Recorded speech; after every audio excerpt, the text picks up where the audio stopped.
Bonjour à tous, comme je vous l'ai dit par message, donc je suis positif au Covid, c'est pour ça que je vous fais cours à distance.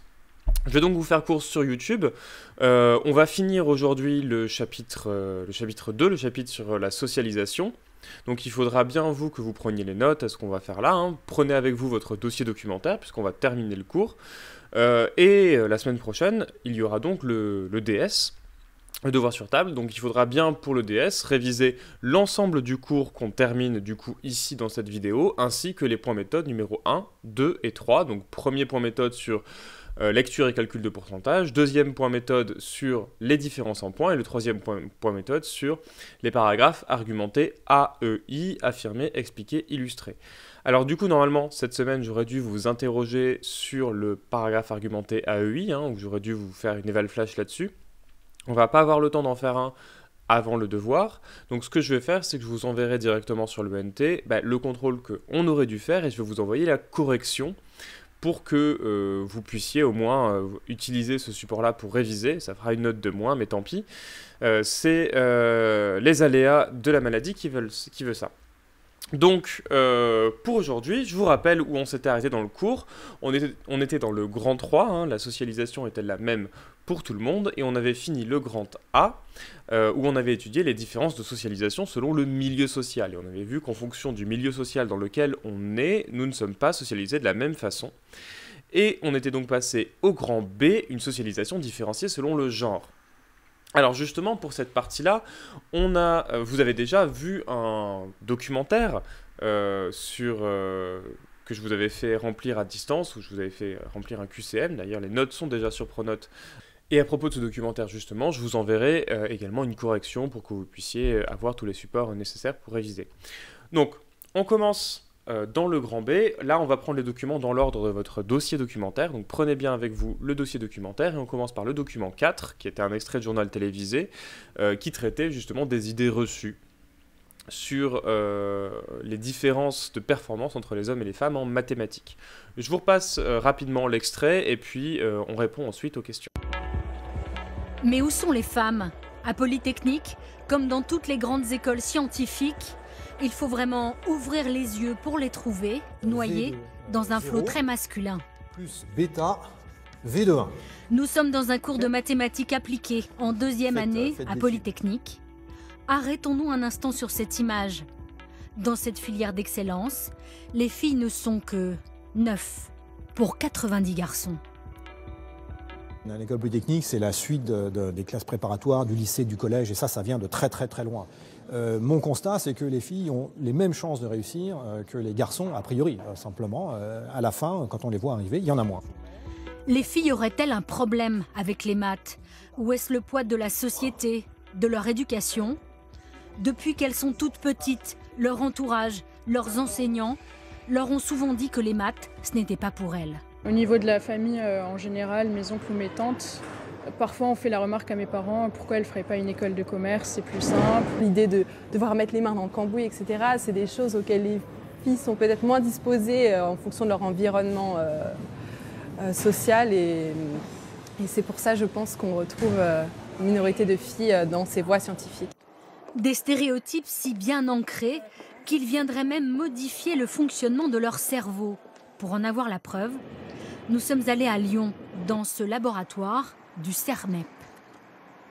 Filles, garçons n'auraient pas les mêmes capacités en maths, tout simplement une histoire de confiance en soi. Pendant un an, des chercheurs du CNRS ont étudié ce qui se passait dans leur cerveau. Installés dans cet IRM, parfaitement conscients, ils vont résoudre des équations mathématiques.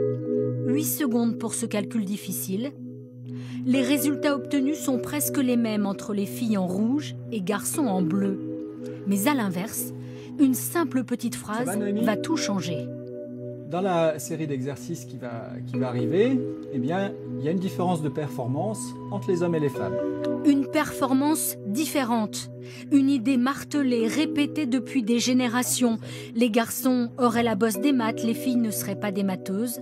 Ces idées reçues vont visiblement transformer le cerveau des filles, au point de voir apparaître ici, dans cette zone en jaune, une émotion négative qui va leur faire perdre leurs moyens. C'est vraiment une région qui est spécialisée dans le traitement des émotions, notamment l'inhibition des émotions, c'est-à-dire qu'elles essayent de ne pas ressentir ce message émotionnel, mais ça ne marche pas très bien. Et de fait, le score de bonnes réponses obtenues par les filles est inférieur. Lorsque le stéréotype est activé, les femmes sont à peu près pas tout à fait à 65%, alors que les hommes sont à 10 points de plus, donc un peu plus de 75%. Dans les environnements où plane l'idée d'une différence entre les hommes et les femmes, et bien entendu à la faveur des hommes, elles font moins bien que ce qu'elles devraient faire en réalité. La réussite des femmes dans ces filières-là pourrait être encore bien meilleure si ces filières étaient une fois pour toutes débarrassées des stéréotypes négatifs qui planent sur les femmes en matière de sciences d'une façon générale. Et face à ces stéréotypes, pas d'intervention sur le cerveau, aucune réponse médicale possible. Le seul moyen de lutter contre ces différences se joue en famille et sur les bancs de l'école, le plus tôt possible.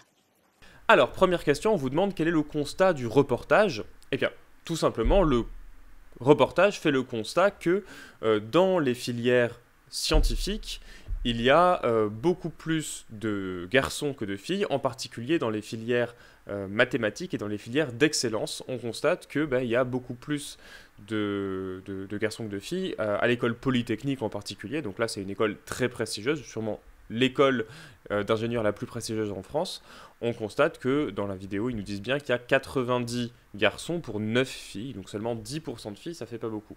D'ailleurs, dernièrement, je suis tombé sur des données qui montrent qu'il y a eu pas mal de changements depuis la réforme des lycées, dans laquelle vous êtes, vous, actuellement, que ça a fait baisser... donc, il y a toujours eu, dans les différentes filières scientifiques, littéraires, des différences entre les taux de filles et les taux de garçons. Les garçons sont plus nombreux dans les filières scientifiques et les filles sont plus nombreuses dans les filières artistiques ou littéraires.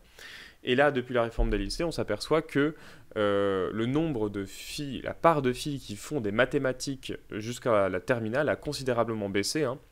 On s'aperçoit qu'au début des années 2000, c'était 43% environ de filles qui faisaient des mathématiques, donc qui allaient en terminale S ou ES. Jusqu'à la fin des années 2010, on était de l'ordre de 48%, donc quasiment 50%, presque 50% de filles faisaient des mathématiques jusqu'à la terminale. Et là, depuis la réforme des lycées, donc depuis 3 ans, on est retombé bien en dessous, on est retombé maintenant à 38,8%, donc ce qui montre aussi que c'est pas des choses qui sont forcément en train d'évoluer dans le bon sens. Et typiquement, là, sur cette question-là, la réforme des lycées a plutôt fait reculer la part de filles qui font des mathématiques. Alors, deuxième question, on vous demande que vérifie le reportage. Alors, le reportage, on vous dit qu'ils sont allés à Lyon, dans le laboratoire du CERMEP, pour faire des IRM, des images de l'imagerie à résonance médicale, où on étudie le cerveau des individus. Et ce qu'on essaye de vérifier, c'est est-ce que ces différences de niveau en mathématiques qu'on observe dans les résultats scolaires, est-ce qu'ils sont naturels ou non ? Est-ce qu'en vrai, est-ce que les garçons seraient naturellement meilleurs que les filles ? Ça pourrait être le cas, on pourrait imaginer que, par exemple, la testostérone soit une hormone qui permette de mieux faire des mathématiques. Bon, il se trouve que c'est pas le cas.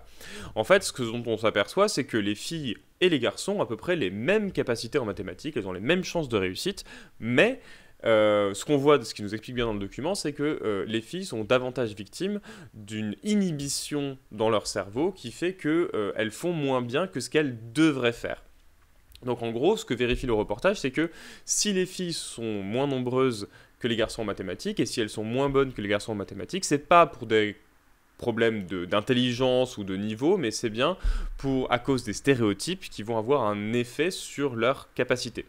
Ça, normalement, c'est pas quelque chose qui devrait vous être qui devrait vous étonner, puisque c'est précisément ce qu'on avait vu dans le reportage, où on avait vu que lors d'un entretien d'embauche, les remarques sexistes pouvaient avoir un effet sur les capacités de femmes qui justement passaient en entretien d'embauche. Et on voyait justement que quand l'intervieweur faisait du sexisme bienveillant, entre guillemets, en fait, ça donnait pas forcément des meilleurs résultats, voire des pires résultats que quand c'était du sexisme agressif, parce que, justement, ça floutait un peu plus les frontières à ce niveau-là. Pour le coup, le fait que les stéréotypes peuvent influencer nos capacités, c'est quelque chose qui est bien connu maintenant. Ça fait plusieurs années qu'on a des résultats sur le sujet, et c'est notamment des travaux en psychologie sociale qui ont montré ça. Je pense notamment à une expérience célèbre de 2 psychologues qui s'appellent Rosenthal et Jacobson, qui ont mis en évidence ce qu'on appelle l'effet Pygmalion. Donc l'expérience qu'ils avaient fait, c'est qu'ils avaient une douzaine de rats de laboratoire qu'ils avaient répartis à des étudiants, donc 12 étudiants, chaque étudiant avait son rat, et ils les avaient séparés en 2 groupes. 6 étudiants à qui on avait dit que les rats qu'ils avaient étaient supérieurement intelligents, des rats surdoués, capables de tout faire, et aux 6 autres, on avait dit que ils avaient affaire à des rats plutôt sous-doués, pas intelligents du tout, voire un petit peu déficients génétiquement et mentalement. Sauf qu'en fait, c'était complètement faux, les rats étaient tous à peu près équivalents, c'était des rats, quoi, ils n'avaient aucune différence notable, mais simplement, on leur faisait croire à un groupe qu'ils avaient des super rats, et à un groupe qu'ils avaient des rats tout nuls, déficients. Et ensuite, on leur demandait de leur faire faire un exercice, de faire un exercice à leur rat, où il fallait trouver il fallait qu'ils retrouvent leur chemin dans un petit labyrinthe. Et on s'aperçoit que le groupe d'étudiants à qui on a dit qu'ils avaient affaire à des rats surdoués, les rats finissaient premiers, avaient de très bons résultats et trouvaient tous la sortie, alors que le groupe de 6, où il y avait des rats qui avaient été énoncés comme déficients, faisait de bien moins bons résultats, et surtout il y en a même qui ne trouvaient même pas la sortie. Donc le simple fait de croire qu'ils avaient affaire à des rats super intelligents faisait que en fait les étudiants les stimulaient davantage et faisaient tout pour qu'ils réussissent, là où les autres, pensant qu'ils avaient des rats pas intelligents, ils n'ont pas réussi à obtenir des bons résultats. Et ça montre, en fait, ce genre d'expérience, en quoi les croyances qu'on peut avoir sur un groupe ou sur soi-même, ça peut avoir des effets durables. Par exemple, si toute la journée vous vous dites « Ah non, mais moi de toute façon les maths c'est pas fait pour moi, je suis nul en maths, j'y arriverai jamais », forcément le jour où vous allez être devant un contrôle de maths et que vous commencez à avoir quelques difficultés, plutôt que de surmonter les difficultés, vous allez plutôt vous bloquer et pas réussir à faire quelque chose que peut-être que vous auriez réussi à faire. Et ce que les autres pensent de nous et ce qu'on pense de nous-mêmes, ça peut avoir des effets très forts sur nos propres capacités. Pour le coup, les 2 psychologues, Rosenthal et Jacobson, ils ont refait la même expérience, pour le coup, après sur des élèves. Alors c'était aux États-Unis, mais c'était à peu près niveau CP, CE1, où au début de l'année, ils passent dans la classe, ils font passer un test à tous les élèves de la classe, puis après ils disent au professeur... ils sélectionnent 6 ou 7 élèves et ils disent à leur professeur que les 7 élèves qui leur montrent là, en fait, c'est des élèves absolument surdoués, qui ont 140 de QI et qui, du coup, il faut les surveiller un peu. Alors qu'en fait, c'était complètement faux, c'est des élèves tout à fait normaux, qui n'avaient pas du tout 140 de QI. Et on s'aperçoit... Voilà, et donc les chercheurs reviennent à la fin de l'année et on s'aperçoit qu'à la fin de l'année, les élèves qu'ils avaient désignés comme surdoués, ils ont eu leur moyenne qui a augmenté de façon spectaculaire. Alors je ne sais plus exactement les chiffres, mais ils avaient pris entre 3 et 4 points de moyenne, quelque chose de vraiment très impressionnant. Parce que comme le professeur pensait qu'il avait affaire à des élèves surdoués, il les stimulait davantage, il n'acceptait pas qu'ils puissent être en échec et il faisait tout pour leur... faire qu'ils donnent le meilleur d'eux-mêmes. Donc c'est le genre d'expérience qui montre en quoi le fait de penser que telle ou telle catégorie est meilleure qu'une autre, ça peut avoir des effets réels sur comment on va se comporter avec eux. Même de façon inconsciente, parce que forcément, là, les professeurs n'étaient pas forcément conscients, ils faisaient pas exprès de les avantager ou de les désavantager. Et c'est la même chose avec les mathématiques, les professeurs font pas exprès d'avantager les garçons ou désavantager les filles, mais étant donné que les stéréotypes ils planent un peu dans la société et qui sont transmis un peu de génération en génération, tout le monde peut potentiellement être soumis à ces stéréotypes et les propager, parfois de façon involontaire. Voilà. Donc, je résume un peu tout ça, mais pour ce que vérifie ce reportage, c'est donc que il n'y a pas de différence de niveau en mathématiques a priori entre les filles et les garçons, mais c'est bien davantage les stéréotypes qui influencent le niveau en mathématiques. Et pour finir, question 3, comment peut-on expliquer les différences d'orientation entre les filles et les garçons ? En fait, ce que nous montre ce document-là, c'est que, évidemment, les différences d'orientation peuvent s'expliquer par des goûts et des choix personnels, mais pas seulement. En fait, les choix d'orientation, ils sont faits en étant influencés par différentes instances de socialisation. En général, au lycée, par exemple, les élèves ne savent pas souvent ce qu'ils veulent faire après le bac, ils savent pas ce qu'ils veulent faire comme métier, et donc du coup, c'est un peu compliqué pour eux de faire des choix d'orientation, et du coup, ils sont souvent assez preneurs de tous les conseils qu'ils peuvent trouver, et forcément, les conseils qu'ils vont trouver auprès de leurs proches, auprès de leurs oncles, leurs tantes, leurs parents, etc., ils vont être baignés par les stéréotypes qu'il y a dans la société.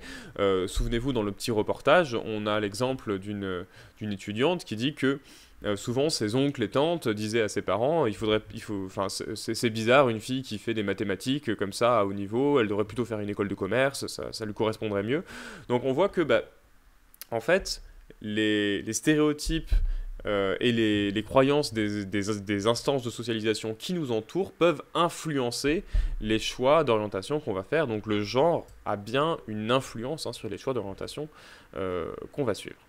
Voilà, c'est fini pour ce document. C'est document 12 ? Oui, c'est ça. Document 12. Et ensuite, on va passer maintenant à l'étude de notre dernier document, le document 13. Donc, une socialisation différenciée selon le genre. C'est un document qui est fait en 2 parties. Vous avez une partie texte et une partie statistique. Et vous, c'est sur les 2 pages, c'est à cheval sur le dossier documentaire. Donc, on va le lire ensemble, puis ensuite, on va répondre aux questions. Alors, document 13, une socialisation différenciée selon le genre. Plusieurs enquêtes récentes ont illustré la pérennité de pratiques éducatives différenciées, plus rigides pour les filles, plus souples pour les garçons. Dans la plupart des domaines, propreté, alimentation, ordre, tenue à table, sortie entre amis, etc. Des règles de vie plus souples étant plus favorables au développement cognitif, les filles se voient durablement moins stimulées par leurs parents que les garçons. Elles sont par contre mieux préparées au métier d'élève qu'eux.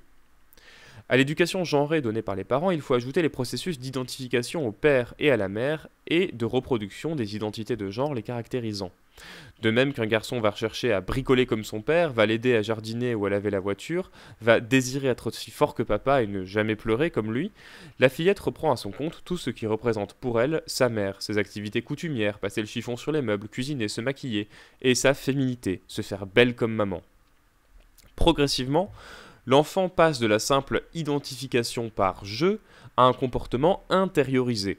L'orientation des recherches effectuées par les jeunes lorsqu'ils désirent obtenir un petit boulot reproduit la séparation genrée qu'ils ont souvent constatée chez eux. Les filles s'orientent plutôt vers des métiers de relations sociales, babysitting, cours particuliers, encadrement de groupes d'enfants ou de commerce, alors que les garçons préfèrent chercher du travail dans les travaux agricoles et les petits services rémunérés. Les phénomènes de reproduction sont alors rejoints par les conseils donnés par les parents proposant à leurs filles des activités plutôt d'intérieur et au contraire à leurs garçons des activités plus ouvertes sur l'extérieur. Et on vous dit bien, attention de ne pas confondre 2 notions, le sexe et le genre. Le mot sexe se réfère aux caractéristiques biologiques et physiologiques qui différencient les hommes et les femmes, tandis que le mot genre sert à évoquer les rôles qui sont déterminés socialement, les comportements, les activités et les attributs qu'une société considère comme appropriés pour les hommes et pour les femmes. Et ensuite, vous avez un document statistique avec le temps moyen consacré à différentes tâches domestiques dans les couples, avec à gauche les femmes et à droite les hommes, et on voit par exemple que les femmes passent en moyenne 1h15 par jour à s'occuper du linge, contre 30 secondes pour les hommes. Le ménage, c'est 50 minutes pour les femmes, 12 minutes pour les hommes, etc. etc. Alors, première question ensuite, on vous demande, première question, en quoi le genre désigne-t-il un rôle social ?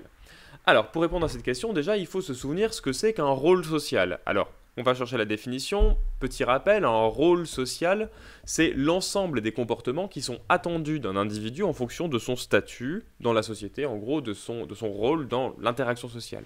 Donc on avait donné plusieurs exemples de rôles sociaux. Il y avait le rôle de professeur. Son rôle, c'est d'être clair, pédagogique, bienveillant envers ses élèves. Le rôle d'élève. Le rôle d'élève, c'est de faire ses devoirs, de travailler avec régularité, de lever la main avant de parler. Il y en a plein d'autres, le rôle de parent, le rôle d'enfant, de petit frère, de grand frère, etc. Donc à chaque fois, on voit que pour chaque rôle social, on a plein de comportements qui sont différents. Et on n'attend pas les mêmes comportements de la part d'un professeur ou de la part d'un client dans un supermarché. Et donc, selon cette définition, on voit que le genre, c'est bien un rôle social, puisque le genre, ça désigne en fait tous les comportements qu'on attend d'un individu en fonction de son sexe. Il faut bien réussir à faire la différence entre le sexe et le genre. Le sexe, c'est les caractéristiques biologiques, c'est le fait d'avoir un pénis ou un vagin, tandis que le genre, ce sont des comportements qu'on attend d'une personne en fonction de son sexe. Par exemple, en gros, ça veut dire être masculin ou féminin. Par exemple, une fille, on attendra qu'elle ait un certain nombre de comportements, qu'elle se maquille, qu'elle mette des jupes, qu'elle parle pas trop fort, etc., etc. Là où les garçons, on attendra qu'ils aient d'autres comportements, qu'ils fassent des mathématiques par exemple, qu'ils soient vulgaires, qu'ils soient forts, qu'ils se battent, donc qu'ils soient virils. Donc en gros, un ensemble de comportements, et on voit que les comportements attendus d'un côté par les filles et d'un côté par les garçons ne sont pas les mêmes. C'est en ça qu'on dit que la socialisation, elle est différente selon le genre, elle est genrée, puisqu'on n'attend pas les mêmes comportement de la part des filles et de la part des garçons. Voilà.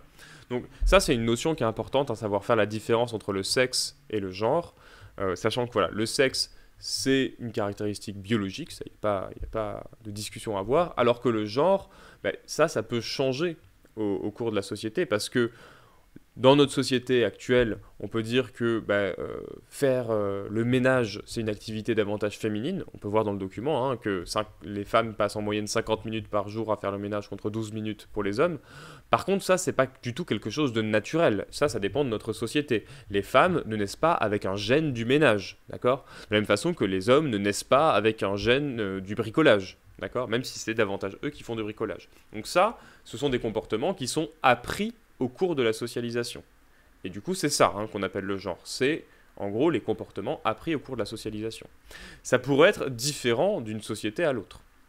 Il y a des sociétés où, au contraire, notamment en Nouvelle-Guinée, où il y a des anthropologues qui ont étudié des sociétés, où, à l'inverse, ce sont plutôt les femmes qui sont agressives, là où ce sont plutôt les hommes qui sont davantage coopératifs et tournés vers la spiritualité. Donc plutôt l'inverse de notre société occidentale à nous. Donc là, il faut bien voir que tous ces comportements-là, c'est des constructions sociales et qui peuvent évoluer avec le temps. Deuxième question, on vous demande de faire une phrase en donnant le sens des données cuisine. Alors ça, c'est des choses qu'on a fait quand même pas mal de fois, donc normalement ça devrait commencer par rentrer. On n'oublie pas, quand on fait une phrase de lecture en pourcentage, on cite bien la date, le lieu et la source. Donc d'après le Crédoc en France, en 2015, et ensuite la donnée cuisine, on voit que les femmes passent en moyenne 55 minutes par jour à faire la cuisine, contre seulement 16 minutes pour les hommes. Et voilà, là on a notre phrase de lecture complète. Et enfin, troisième question, c'est là où on va retravailler un petit peu la technique du paragraphe argumenté AEI. En utilisant les documents, écrivez un paragraphe argumenté AEI pour montrer que la socialisation différentielle entre les filles et les garçons peut expliquer des différences de comportement à l'âge adulte. Alors là, je vous rappelle bien, le paragraphe argumenté AEI, 3 parties, il faut affirmer, expliquer, illustrer. Alors là, et c'est typiquement le genre de choses que je vais vous demander de faire lors du contrôle. C'est pour ça que c'est important de bien comprendre comment on rédige et comment on fait des paragraphes complets. Là, typiquement, on vous demande d'utiliser les documents. On a 2 documents, donc ça veut dire qu'on va avoir sûrement 2 idées. Donc on va travailler un type de paragraphe argumenté un petit peu plus complexe que ce qu'on a fait jusqu'à maintenant. Jusqu'à maintenant, on a fait ce qu'on appelle des paragraphes argumentés simples avec une affirmation, une explication, une illustration, donc AEI. Là, on va faire un peu plus complexe, dans le sens où on va toujours avoir qu'une seule idée principale, celle qui nous est dite dans la question, donc un seul argument, un seul A. Par contre, on va développer en 2 parties, avec une première explication, donc E1, une première illustration, I1, et ensuite on va montrer une deuxième explication, E2, et une deuxième illustration, I2. Du coup, on va avoir une structure de paragraphe argumenté qui va faire A, E1, I1, E2, I2. Alors, ce qu'on peut montrer déjà, c'est du coup dans notre première partie, c'est montrer en quoi, ce qu'on voit dans le texte, en quoi dans un premier temps, les enfants ne sont pas socialisés de la même façon, puisque les parents volontairement, ou involontairement, mais en tout cas activement par inculcation, ne transmettent pas les mêmes normes et les mêmes valeurs. Puis dans un deuxième temps, on pourra voir que en fait, la socialisation elle est différentielle parce qu'il y a des effets d'imitation. Vous vous souvenez, en gros, c'est les petits garçons, ils imitent plutôt leur papa, et les petites filles, elles imitent plutôt leur maman. Donc ça, justement, on va le montrer en essayant de rédiger un paragraphe argumenté complet. C'est parti. Alors, on est parti déjà, il va nous falloir notre affirmation principale.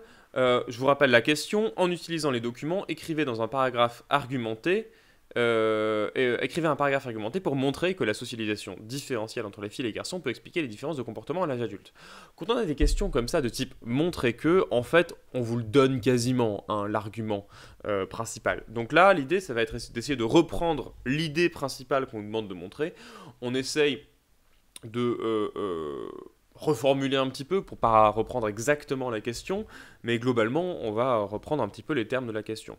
Donc, on peut écrire quelque chose du type « La socialisation différentielle permet d'expliquer des différences de comportement à l'âge adulte entre les hommes et les femmes. » Là, j'ai une idée principale, c'est mon A, il va falloir que je l'explique. Alors, là, l'explication, c'est le moment où on va devoir expliciter un petit peu les termes qu'on a utilisés dans notre affirmation. Typiquement, là, le terme socialisation différentielle, il faudrait que je l'explique un peu. Donc socialisation différentielle, c'est l'idée que les garçons et les filles ne sont pas socialisés de la même façon. Et ça aussi, il faudrait que je l'explique un peu. De ne pas être socialisé de la même façon, ça veut dire en fait qu'on transmet des normes et des valeurs différentes. Bah, en fait, rien qu'en voulant expliquer ce que je viens de dire, là, en fait, je suis en train de faire mon explication. Dire qu'il y a une socialisation différentielle entre les filles et les garçons, ça veut dire qu'on ne leur transmet pas les mêmes normes et les mêmes valeurs. Bon, qui est-ce qui ne transmet pas les mêmes normes et les mêmes valeurs ? Bah, c'est les instances de socialisation, principalement ici la famille, et ce qu'on va voir, hein, c'est que en gros, on essaie d'utiliser un petit peu du vocabulaire spécifique, comme l'inculcation. Donc on peut montrer que la famille n'inculque pas les mêmes normes et les mêmes valeurs aux enfants. Ben voilà, vous voyez, juste en essayant d'expliciter un petit peu les termes qu'il y avait dans mon affirmation, j'en viens à écrire ma deuxième partie, mon E. En effet, les études montrent que les instances de socialisation, comme la famille, ne se comportent pas de la même façon avec les filles et les garçons, et leur inculquent ainsi des normes et des valeurs différentes, ce qui aura un effet sur leur comportement à l'âge adulte. Et là, vous voyez, j'explique complètement ce que j'ai dit dans mon affirmation. Hein. J'explique que la socialisation différentielle, c'est le fait de transmettre des normes et des valeurs différentes. J'explique qui est-ce qui transmet, hein, des instances de socialisation comme la famille. Et je fais le lien en disant que cette socialisation différentielle pendant l'enfance, elle va avoir des effets durables. Ensuite, troisième partie, illustration, I1, où là, je vais devoir illustrer ce que je viens de dire. Là, je peux illustrer en allant chercher des informations dans le document, notamment dans le texte, où on voit dès la première ligne que on voit plusieurs enquêtes récentes ont illustré la pérennité de pratiques éducatives différenciées, plus rigides pour les filles, plus souples pour les garçons dans la plupart des domaines. Donc là, cette idée que l'éducation n'est pas la même pour les filles et pour les garçons, c'est une idée tout à fait pertinente que je peux réutiliser. En gros, l'idée, c'est qu'en général, la famille, elle va être plus permissive avec les garçons, donc moins sévère. On va par exemple plus accepter qu'un garçon soit vulgaire, par exemple, alors qu'on va plus reprendre une fille si elle dit des gros mots, hein, avec des expressions du type « Oh non, dis pas de gros mots, c'est pas beau dans la bouche d'une fille ». Voilà, ce genre de choses-là. On voit qu'en fait, on laisse moins les filles faire des bêtises. Même chose, quand on fait les études, on remarque que quand on demande aux parents l'âge à partir duquel ils ont laissé pour la première fois leurs enfants aller sortir tout seuls dans la rue pour acheter du pain ou pour aller à l'école, etc., on s'aperçoit qu'en moyenne, les garçons ont le droit de sortir tout seuls beaucoup plus tôt que les filles, alors que, a priori, pour des enfants, la sécurité est près la même pour les filles et pour les garçons. Mais on s'aperçoit que du coup, il y a des effets d'éducation différenciés qu'on transmet sans forcément en avoir conscience. Donc, ce qu'on peut écrire ici, par exemple, l'éducation est souvent plus sévère pour les filles et plus permissive pour les garçons, ce qui explique que les filles sont souvent mieux préparées au rôle d'élèves et que les garçons sont en moyenne plus turbulents. Voilà. Là, j'ai donné des exemples en donnant des exemples de normes, de comportements concrets qui permettent de faire des différences de comportement entre les filles et les garçons. Ensuite, et là c'est pour ça que j'avais dit que je faisais un paragraphe argumenté un peu plus complexe que d'habitude, je vais mettre une deuxième explication où là je vais expliquer non seulement que c'est pas seulement la famille qui inculque des normes et des valeurs différentes, mais qu'il y a aussi un jeu d'imitation qui se fait et que les enfants imitent leurs parents, et du coup en imitant leurs parents, ils intériorisent des normes différentes. Donc je peux le rédiger comme ça. De plus, les enfants auront tendance à imiter les comportements de leurs parents du même sexe, et ils intériorisent ainsi durablement des attitudes genrées. Et c'est là que je vais pouvoir citer des exemples du texte, hein. Par exemple, d'après l'INSEE, donc là je cite des exemples du document statistique, les femmes sont pratiquement les seules à s'occuper du linge et elles passent environ 3 fois plus de temps que les hommes en cuisine, là où les hommes passent 5 fois plus de temps que les femmes à effectuer du bricolage, hein. On voit que les hommes en moyenne ils font 5 minutes par jour de bricolage contre les femmes, donc 5 fois plus de temps. Voilà. Donc je vous laisse vraiment prendre en note ce paragraphe argumenté. C'est pour vous montrer en quoi, voilà, un paragraphe argumenté suffisamment étayé, ça permet de montrer complètement une question qui nous est posée. On va terminer ensuite pour ça. Donc là, on a quasiment fini le cours. Il ne nous reste plus que la synthèse et le schéma bilan. Donc on va commencer par la synthèse et puis on fera le schéma bilan ensuite. Donc la synthèse, on la prend à la toute dernière page du dossier documentaire et on commence à la faire ensemble. Donc on vous dit, les individus ne sont pas tous socialisés de la même façon. En effet, hein, en fonction de leur genre ou de leur milieu social, les normes et les valeurs des individus seront différentes. On appelle cela la socialisation différenciée.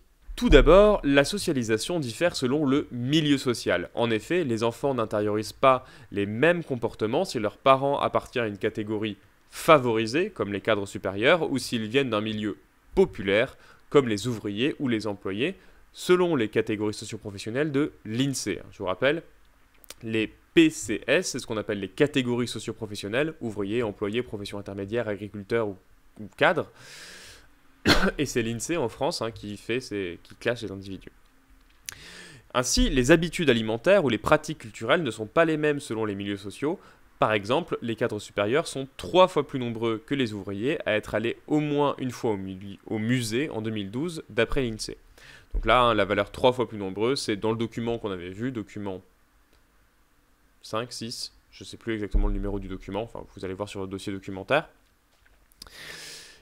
Ces différences de socialisation peuvent aussi avoir des effets sur la réussite scolaire, car environ 90% des enfants de cadres obtiennent leur baccalauréat, ce qui est supérieur d'environ 42 points au taux d'obtention du baccalauréat chez les enfants d'ouvriers. Et là, allez voir le point méthode numéro 3, c'était l'exercice d'application qu'on avait vu dans le point méthode numéro 3. Comme le montre également le sociologue Baptiste Coulmont, les enfants qui portent des prénoms qui sont davantage donnés dans les classes supérieures ont plus de chances d'avoir une mention très bien au baccalauréat que ceux qui ont des prénoms davantage portés dans les classes populaires. Et pour finir, ensuite, la socialisation diffère également selon le sexe des individus. En effet, les filles et les garçons ne sont pas socialisés de la même façon et les instances de socialisation vont leur transmettre des rôles sociaux différents qu'on appelle le genre masculin ou féminin. Bien faire la différence entre sexe et genre. Hein, le sexe est biologique, le genre est un rôle social. Ces différences reposent le plus souvent sur des stéréotypes, des préjugés, comme par exemple le fait que les femmes devraient être douces et obéissantes et que les hommes devraient être forts et ne pas pleurer. Cependant, cette socialisation est intériorisée par les individus et peut mener à des inégalités dans les activités ou dans les choix de métier également. Il y a par exemple très peu de femmes qui rentrent dans l'école polytechnique, notamment à cause des stéréotypes qui font des mathématiques et des sciences en général des pratiques essentiellement masculines. Parallèlement, en France en 2015, les femmes passent en moyenne 3h26 par jour à s'acquitter des tâches domestiques contre environ 2 heures pour les hommes. Voilà, donc bien prendre en note ce qui vous manque pour avoir la synthèse complète. La synthèse, évidemment, c'est un outil particulier que vous devez utiliser pour réviser. Et enfin, on termine par le schéma bilan. Donc le schéma bilan, c'est là que vous allez avoir tous les éléments du cours résumés en quelques mots et que, évidemment, vous devez être capable de définir chacune des parties. Donc la socialisation. La socialisation, c'est un processus d'apprentissage où on va apprendre principalement 2 choses, les normes et les valeurs. Qui est-ce qui nous socialise ? C'est ce qu'on a. On aurait pu rajouter les rôles sociaux, mais bon. Qui est-ce qui nous socialise ? Ce sont les instances de socialisation, et il y en a 4 principales qui sont la famille, les pairs, l'école et les médias. Dans quel but on nous socialise ? On nous socialise principalement dans le but de s'intégrer à la société, de faire partie de la société, mais aussi de construire sa propre identité. Donc à la fois identité sociale, collective et identité personnelle. C'est un processus qui est différencié, un processus différencié selon 2 choses. Premièrement, selon le genre. Deuxièmement, selon le milieu social. On n'est pas socialisé de la même façon en fonction de son genre et en fonction de son milieu social de naissance. Et enfin, c'est un processus qui passe par 3 modes de socialisation, hein. 3 modes principaux. L'injonction, la limitation et l'interaction. Voilà, donc vous voyez sur ce schéma bilan, là, en une seule image, vous avez un résumé de tout ce que vous avez à connaître du cours. Il faut que chacune des cases qu'il y a dans ce schéma bilan, vous soyez capable d'en faire un petit paragraphe AEI, par exemple. Donc revoyez bien tout ça pour le contrôle la semaine prochaine. Faites bien attention donc de bien regarder en même temps vos messages et le cahier de texte, puisque je vais envoyer une version rédigée du cours pour ceux qui auraient un petit peu du mal à tout compléter, qui auraient été je sais que hein, c'est compliqué, hein, le Covid, j'en fais les frais moi aussi. Donc je vais essayer de vous faciliter la tâche en vous envoyant le plus possible des choses entièrement rédigées. Et je vais vous envoyer aussi des corrections de tous les exercices qu'on aurait fait en classe pour que vous puissiez vous entraîner à la fois sur les lectures de pourcentage et aussi sur l'écriture des paragraphes argumentés AEI. N'hésitez pas à m'envoyer des messages si vous avez des questions, des incompréhensions, des choses qui auraient besoin d'être clarifiées. En attendant, voilà, travaillez bien, prenez soin de vous et révisez bien pour le contrôle la semaine prochaine. Allez, ciao!